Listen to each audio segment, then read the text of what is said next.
Good evening and welcome to Tucker Carlson Tonight. You're looking at live pictures of the stage in Pensacola, Florida. Well, the president will hold a campaign-style rally in just a few minutes. We'll take you there as soon as he arrives at the venue, which is about 25 miles from the Alabama border. That, of course, is where Judge Roy Moore hopes to win a suddenly competitive race for the U.S. Senate. That's on Tuesday. First, though, we start tonight with two people who know what it's like to be on the campaign trail with the president. Former Trump campaign manager and chief strategist at America First Action, Lewandowski, and Trump's former deputy campaign manager, David Bossie. Both are authors of the brand new book, Let Trump Be Trump. Welcome to you both. Dave Bossie, first to you. You've traveled, of course, with the president before he does live events. What is his ritual before getting on stage? Well, he just sticks to himself. He reviews his remarks and really is thinking about the important messages that he wants to deliver that particular day. I think tonight it's going to be talking about the verdict of Kate Steinle, the atrocious verdict in San Francisco last week. This is the first time he's going to be able to address that in a rally. I think he's going to talk about building the wall. I think he's going to talk about our strong economic numbers, 220+ thousand new jobs today, 2.2 million new jobs since his election 1 year ago, the economic boom that we've seen through the sheer force of his will and his deregulatory pen. And I think he's going to spread that good news tonight in Pensacola. So part of it, Corey, has got to be about the Senate race, just given the proximity to the venue. He has endorsed, in effect, Judge Roy Moore for that office. Is he certain that if elected to the Senate, Moore will support his agenda? Moore was opposed to Donald Trump during the primary, as you remember, but he's on board now. Are we certain of that? Tucker, it's a clear difference between the two candidates running for the Senate in Alabama. One is a big spending liberal who's anti-immigration, stopping illegal immigration, who is going to side with Chuck Schumer. And the other one, in Roy Moore, is going to support the president's agenda of moving America forward. So it's a very clear choice. This isn't a choice between two pretty good conservatives. One is a big spending liberal, and one is going to support the president's agenda. And that's why he's down there supporting Roy Moore tonight. Dave Bossie, you kind of wonder, so the National Democratic Party has basically made it impossible for any Democrat running statewide to come out as a pro-life candidate. They basically said, we're not accepting you. But you got to wonder, in this specific race, if Jones, the Democrat, had come out as a pro-life candidate, I mean, it might have made all the difference for the Democrats. I wonder if they're going to rethink that policy in the wake of this race. Obviously, I wish they would. I wish they would see, how important the position of life is to all Americans.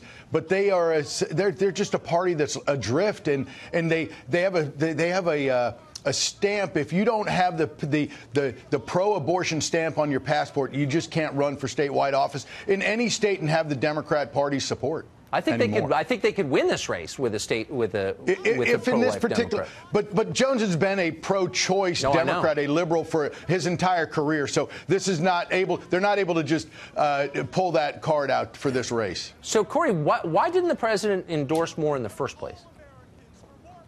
Well, look, I think what the president went down to do is he went down and he supported Luther Strange, who was in the race, someone who he has worked with to get his agenda done through the U.S. Senate. He got to know Big Luther, and he went down and supported him. But as soon as that race was decided by the people of Alabama, Donald Trump got on board and is now supporting Roy Moore because the choice is very clear. You can go and have an Al Franken, Chuck Schumer liberal in Washington, D.C. from Alabama, or you can vote for a conservative in Roy Moore. Just for our viewers, that was Congressman Gates on the stage. I think we're watching Congressman DeSantis of Florida mount the podium. We're awaiting the president who ought to be there soon, and we're going to go to that. Dave, in the answer to your first question, you suggested the president was going to talk about the border wall, a central promise of his campaign. More than a year since the campaign ended, no sign of the border wall. What's the timeline on that?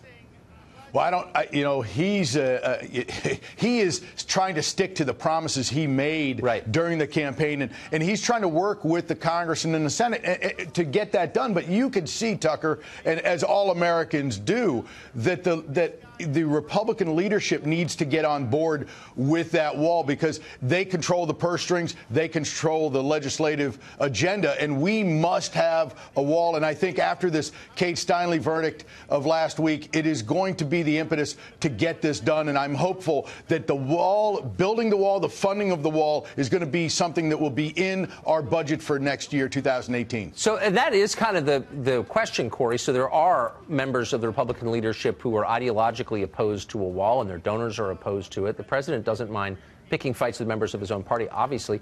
Why not pick one on this and say, here are the three people preventing the wall I promised from being built, and call them out by name?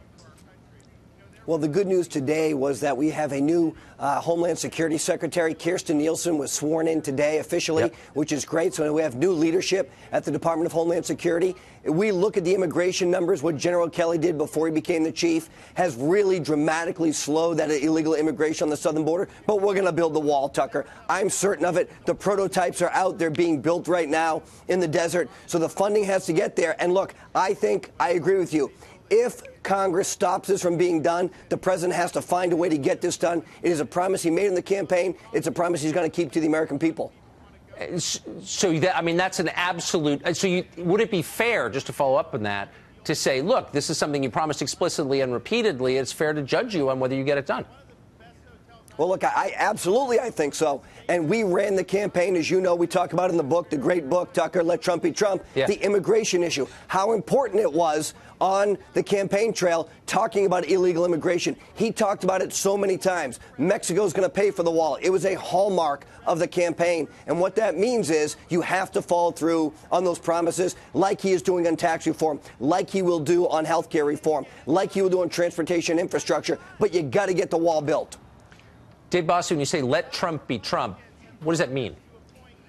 Well, what we talk about, and this is really Corey's catchphrase that he created during the primary campaigns, and it was one of the reasons that in the book you can find out all the back story of this campaign. But I introduced Corey to the president back in 2014, and it was one of the reasons that I recommended him to be the campaign manager was because he was going to help Donald Trump be true to himself and let Trump be Trump, is that professionals weren't going to come in and manage him and try to make him something that he's not, that he is a conservative populist and that he is going to be true to those ideals. And that's what the book is about. And that's what President Trump's presidency is about. So, Corey, how does moving the embassy from one city to another in a foreign country address kind of the basic questions of this campaign? Is that an example of conservative populism?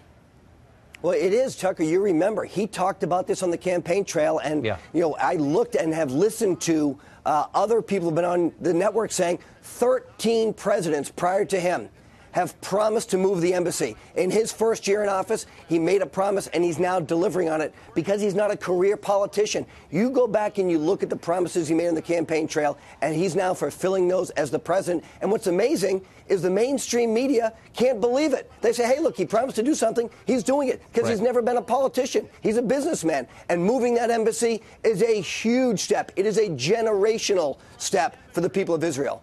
What about for the people of America?